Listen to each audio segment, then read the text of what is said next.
Welcome to EdRising Hangouts. My name is Grace Worm, and I'm a young educator with a lot of questions. I'm a graduate from the University of Texas's You Teach Liberal Arts Teacher Preparation Program. I was also a part of the incredible documentary The Road to Teach with Road Trip Nation. Recently, I was out in Utah with the National Park Service teaching students in the outdoors, and right now I am studying for my master's at Trinity College, Dublin. Today's episode is student creativity and visual note-taking, and it should be a great discussion if you're a teenager or if you know one trying to figure out how to become a high-impact teacher. Please tweet your questions and thoughts throughout the chat today using the hashtag EdRisingChat. Joining us today is Dan Brown, co-director of Educators Rising. Hi, Dan. Hey, Grace. And our featured guest today is Wendi Pillars, a national board certified teacher in North Carolina who is also the author of a brand new book, Visual Note-Taking for Educators, a teacher's guide to student creativity. Wendi, congratulations on the book. First of all, that's amazing, and thank you so much for being with us today. Thank you, guys. Thank you, Grace. Thanks, Dan. Glad to be here. So my first question is that our audience today is full of high school students who are exploring teaching as a profession, and they are going to want to unleash their students' creativity and passion when they become teachers. So what do they need to know about the real applications of making that happen? Wow. Okay. Well, you know, that's a really easy question. Way to start off with the easy questions, Greg.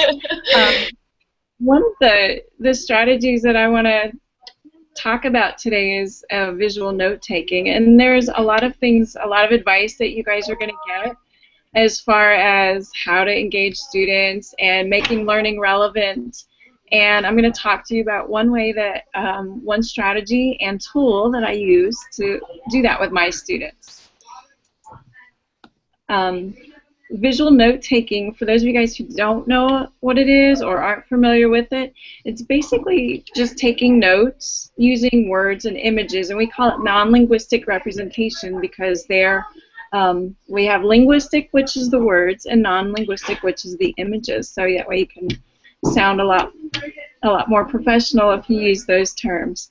But I just want to, I'll show you a quick example of what visual notes look like, and then as we go through the presentation it'll probably make more sense so that you guys can see it. So like I said, this is an example of the visual notes, and this is a student example, and you can see that there are words but there are also images, and it is very unlike the linear notes where we just copy and used to make outlines for those of us who've been in the teaching profession a little bit longer than you guys.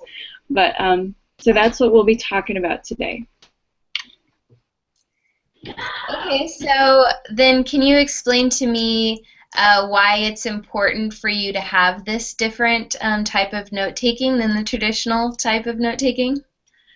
Absolutely, yeah. So when we are thinking about our thinking, our mind is kind of like I call it a nonstop, like in New York City. It's constantly creating images, and it's constantly trying to make sense of the world around it, and it's 24/7. Some interesting basic facts that you guys can remember when you're in your classrooms is that, well, some studies say 75%, but others can go up to as far as 90% of our incoming information is processed visually.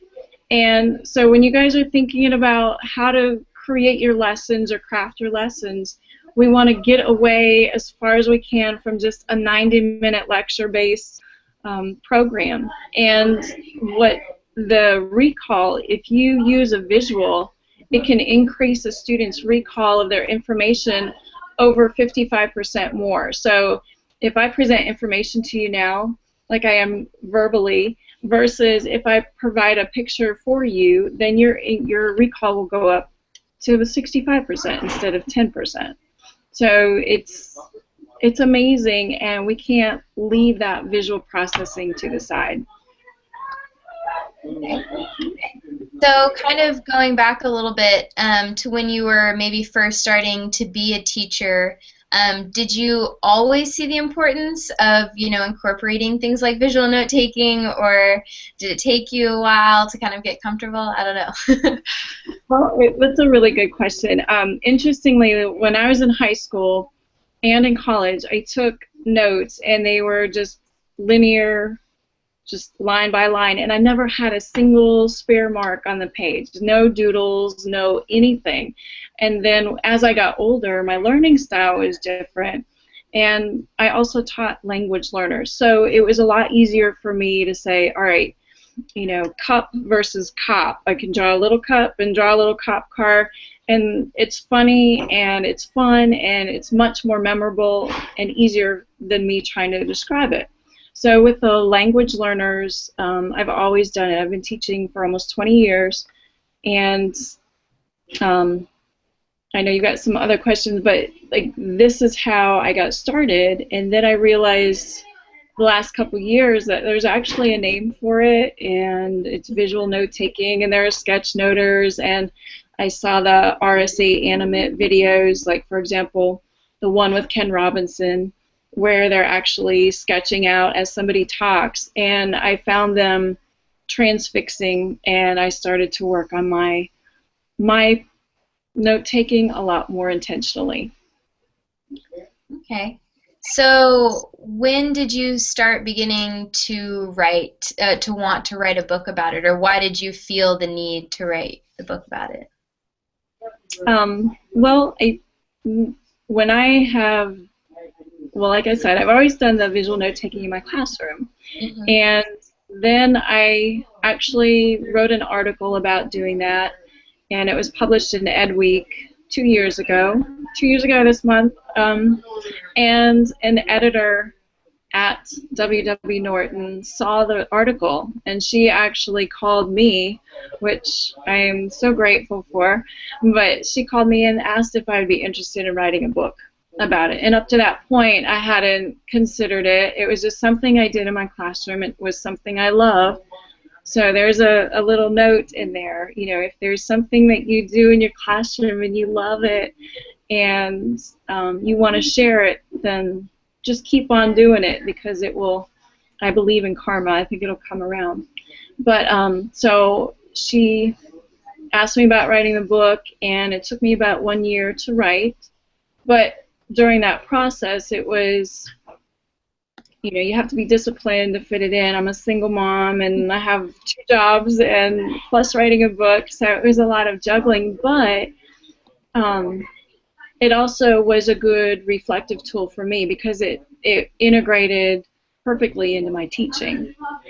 So, each day I would say, okay, well, how can I make this better? How can I make it work? And how can I walk my talk, in essence? So I had to bring my A game, and that helped a lot.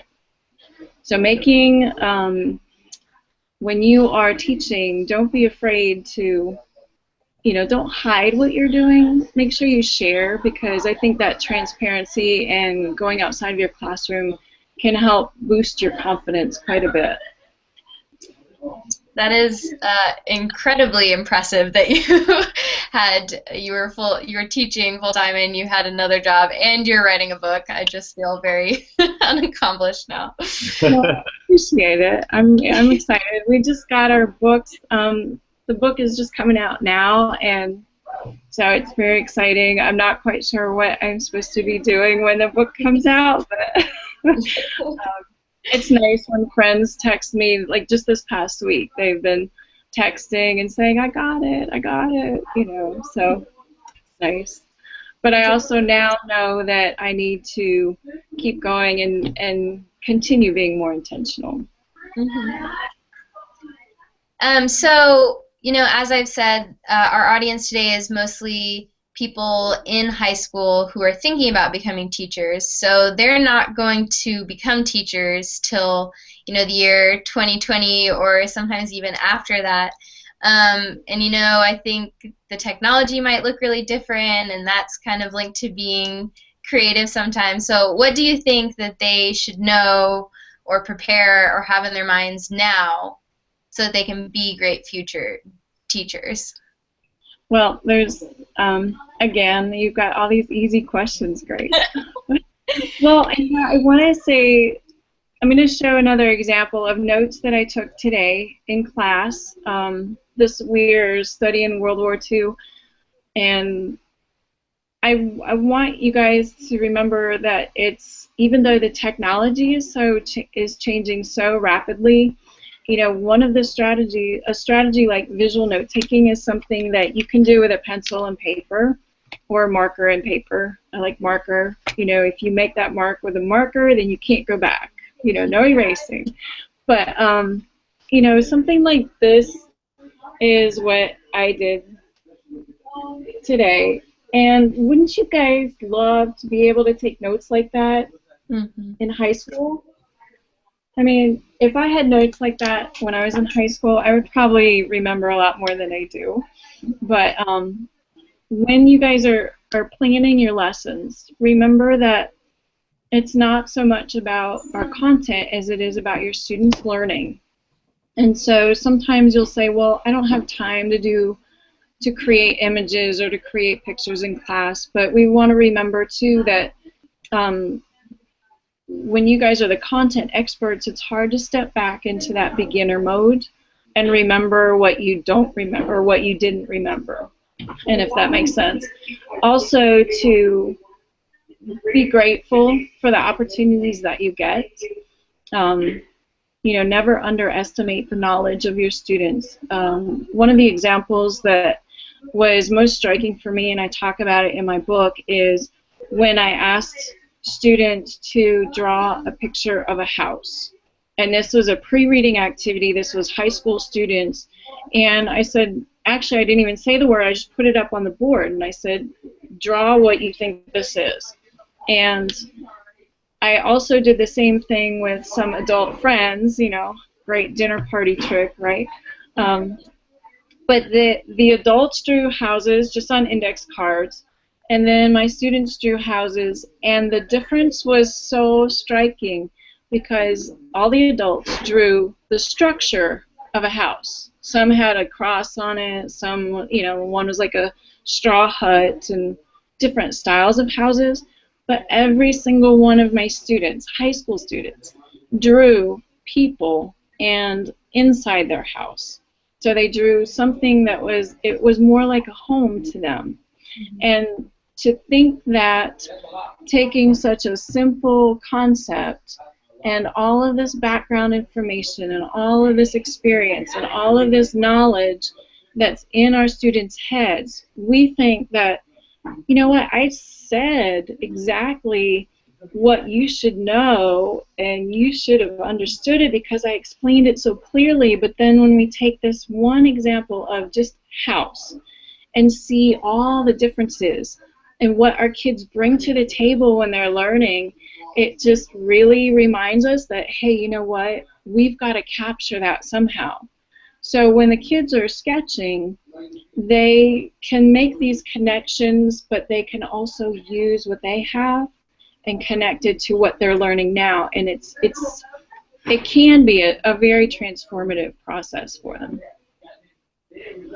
Can I jump in with a question, Grace? Yeah, go for it. Wendi, this is so fascinating. I love how you said, remember, it's not about the content, it's about student learning. It's like, you don't teach math, you teach students Right. about math or about other things to help empower them. I love that you said that. And I think that's exactly what, you know, students and educators rising are thinking about. Like, how can they make connections with students to help them, you know, learn and grow?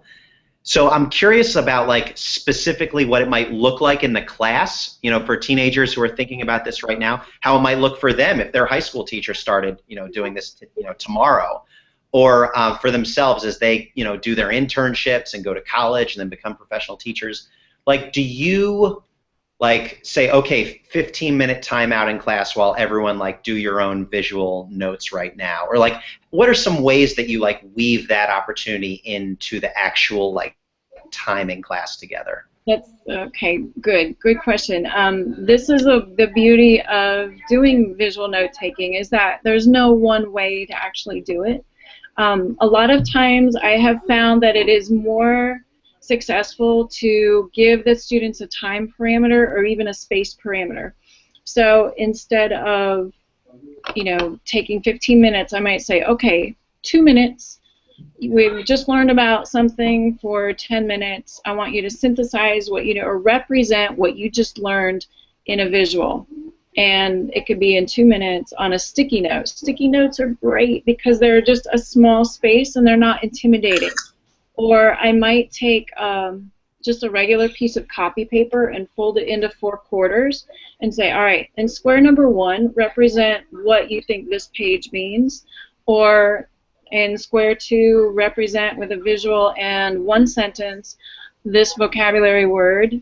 Or, there are different ways we could do it. Margins, start off in the margin. If you're not comfortable with bigger visuals, have the kids write in the margin. You can sketch together. They can sketch individually. They can do it on a larger sheet collaboratively. You can do it as a pre-assessment. All right, what do you think cowboy looked like in the Wild West back in the day? Draw as many details as you can, and then they're hesitant at first, but then they start drawing, and they put the little hat, and they put the little spurs, and then you go into your topic. But you've already triggered that background knowledge, and you've kind of eased them into the topic or the theme. We've also done. One thing I have noticed, I've done this with elementary students and now at the high school. If you make your drawings too perfect, then it can be intimidating. So teachers, your job is to make yours not beautiful because you want your students to say, oh, Miss, what is that? I had one girl last year who always laughed. She was like, Miss, what is that? But she knew. I mean, they figured out, and they have fun with it. So, and if you get stuck, there's a lot of times where you might have a concept, and as you're doing, for me, as I'm doing my planning, I'll say, okay, well, this will be a good place to stop and say, how would you represent that with a visual? And it makes you plan differently because now you're planning for stopping spaces. And then if you are doing the sketching with them, you can ask the students, you're like, hey, what should we do here? And totally mask the fact that you are clueless, if that is indeed the case, or just to elicit ideas, and the kids can hear all these different thoughts that are going on in their mind. Like, for example, if I'm talking about the Blitzkrieg in Germany, there's some that will want to do, they'll focus on the bombing, some will focus on the airplane, some will focus on a map. So you've got all these different ideas just peppering out, so it's actually kind of a stealthy review of what they know, right? So there's all these different ways, but it also, when you give them 2 or 3 minutes to sketch, you walk around and you say, hey, tell me a little bit about this. And there can be a whole story behind it. And you get to know your kids better, too, because you're talking about, for language learners, it's really cool because you're focused on the object and you're not focused on the learner face-to-face, because that's what might make them nervous. We call it the affective filter. So we want to keep them comfortable, and if you're focusing on an object on the table or they're drawing, then they're more apt to talk about it. So yeah, there's so many different ways, which is exciting. I think what you just said was like a feast. There was so much in there. That was amazing. Yeah. There's no one way to do it, and the main thing is that the students are generating what they know. You can walk around and you can figure out, what should I reteach? It's a formative assessment that's golden. You can do it together. You can laugh. You guys, I mean, it's fun. it's a fun way to review. So yeah, I'm biased, but you know. Great. Can I jump in with one more question? Okay, Dan. All right. Thank you. So I am like 100% bought in. I think this is very exciting. This is the kind of class I want to be in. But I'm also imagining like what could go wrong, and I'm sure you've encountered like every possible contingency here. So I'm curious like about one thing in particular. What happens when there's a student that says like I'm not good at drawing or like doesn't want to try? Like what are your strategies? Because I mean students have all kinds of levels of confidence about drawing. Like how do you get them engaged anyway? Well, I've actually only had one student who refused to draw. She was in 3rd grade. My high school students, they're all willing to try it, and a lot of times I don't, if I notice that somebody is pretty uncomfortable, I'm not going to call them out. But I will make an effort as I'm walking around to really point out something that I like. You know, there's a detail. There's always a detail. You don't have to fake it. You know, there's always going to be, I promise, a detail that surprises you what they come up with, and you're like, wow, you know, I never would have thought that. So yeah, you're going to have kids that always tell you they can't draw, but you know what? It's more so the adults. The kids are the ones that will actually try it, and if you do it with them or you do it in front of them and they see you doing it and making it not very pretty, then they're willing to try it. I mean, that's my experience. I think your energy will encourage them to do it. Absolutely. Yeah. And I wouldn't have to pretend that I can't draw well because my drawings would very authentically. We start up with kids who aren't sure. I'll say, look, here's a quick way to draw people, and I'll draw like a stick figure and a star figure and a bean figure, and I'm like, all right, if you want to include people, here's a quick way to draw them. And we don't focus on that. We really focus on what I call POP, P-O-P, which is process over pretty. And we really emphasize the thinking behind it. All right, well, what made you draw, you know, like, how did you come up with that idea? I remember there's one of my students who is nonverbal. I never heard him speak the entire year I had him. He hadn't spoken from kindergarten all the way up to 3rd grade. He spoke to maybe 2 people in the school. And his art is featured quite a bit in my book because he was, like, for example, the word travel. How would you represent travel? He put this spiral with an arrow at the end of the line and then a person in the middle of that spiral, a little stick figure. And I loved it. I was so excited. I was like, I would never think of doing that, but it captures the essence so well. So yeah, it's exciting. I think everybody should try it. It doesn't have to be huge. I want to be in your class. Your passion and enthusiasm for this is so clear. It's like contagious. I'm so excited about this, and the way, you know, it's clear that you make students feel safe and supported to take risks and let their brains explore and run wild. It's just really really inspiring. Well, thank you. I enjoy it, and part of it is, you know, when you're teaching, you got to act the fool a little bit. So be willing to just, you know, suck up pride, and like I said, you know, be silly, draw something that you know that they can do better, and then let them roll with it, and they will. Don't underestimate what your students can do. Yeah, I mean, I totally agree with Dan.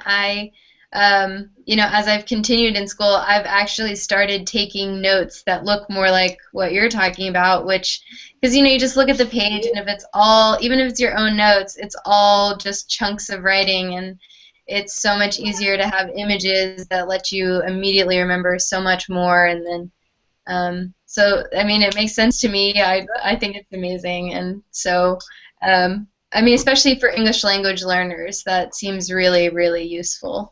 Amazing. Okay, well, good. I'd love to listen to some of your examples. Yeah. Is there anything else you'd like to add about visual note-taking? Any last thoughts about it before we move into our lightning round? I think the only thing would be to try it. Like even if you're doubtful, just try it. And as you've heard, there are so many different ways you can do it, and it's worth it. So give it a shot, and then send me your examples so I can see.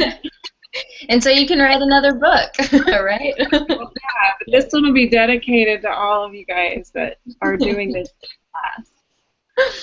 And your Twitter handle is at Wendi with an I 322, right? Yes. So people can read Visual Note-Taking for Educators, the book. Google that right now, and then get Go on out and get it. Thank you. Thanks for the plug. I actually have a copy right here. Oh, let's see it. Whoa. It's a little pink book, so you can carry it with you. Oh, it is little. Very nice. Yeah. It's a handbook. I wanted it friendly, you know. But lots of examples are in there from student work, so. Very cool. Very useful, too, if you're thinking about using this as a future teacher. Oh, that was my goal. All right, so I have some last questions that I think they're even harder than my previous questions. No, I'm just kidding. They're much easier. And Dan, you can feel free to answer them too if you want.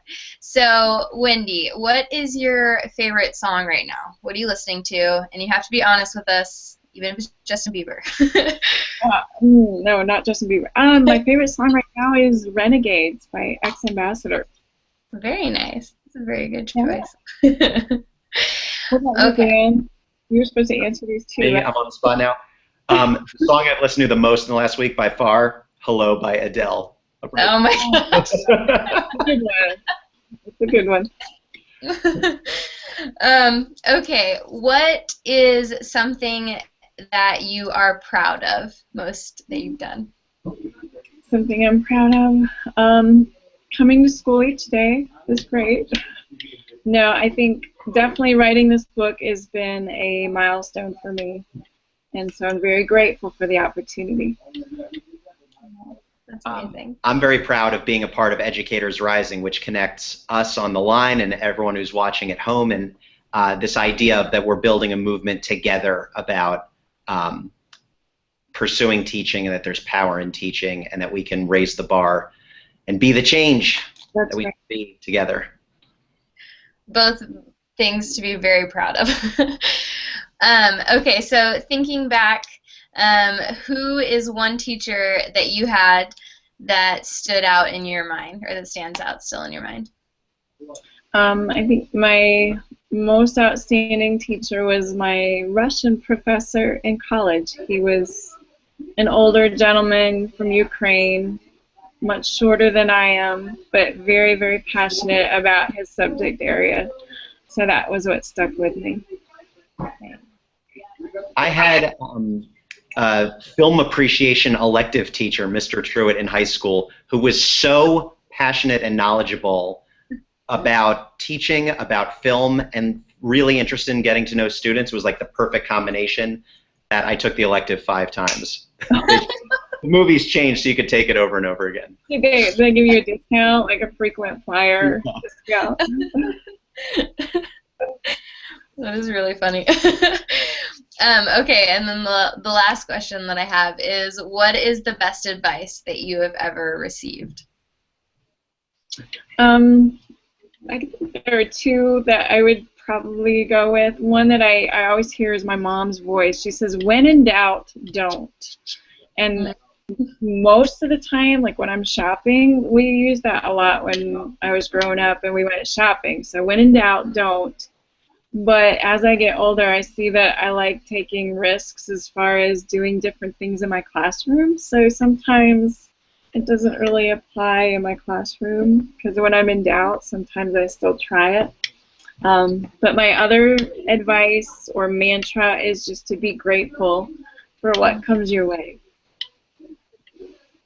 I think those are well said. Mine, I'm going to dial up a cliche here that I've heard from many different people, but anything worth doing is a marathon, not a sprint. And that it takes a long time, and you have to have faith through the really hard, dark, alone parts of the journey, but that it's worth taking on things like becoming a teacher that really take a long time for you to really see the full fruits, although day to day can be very exciting. Definitely. Yeah. Good point. Wendi, your advice reminded me of my grandmother used to say people have time and money for the things that are important for them, and that's kind of what I use, not to use as an excuse when something's hard. True. Yeah. Gotta listen to the grandmas. They know. And mothers, although sometimes not. Okay, well, thank you so much for being with us, Wendi. It's been really amazing. And please, again, follow her on Twitter. And the handle is Wendi with an I 322. Thank you, guys. Thank you, Wendi. Great work. And her book is Visual Note-Taking for Educators. Check it out. Thank you, guys. All right, thank you. And this wraps up our episode and our fall season of EdRising Hangouts. We'll be back in early 2016 with a great new lineup of episodes on the events page, so please check it out. That's on educatorsrising.org, and keep in touch on Twitter with the hashtag EdRisingChat. And I'm Grace Worm, and remember, there is so much power in teaching. That's right.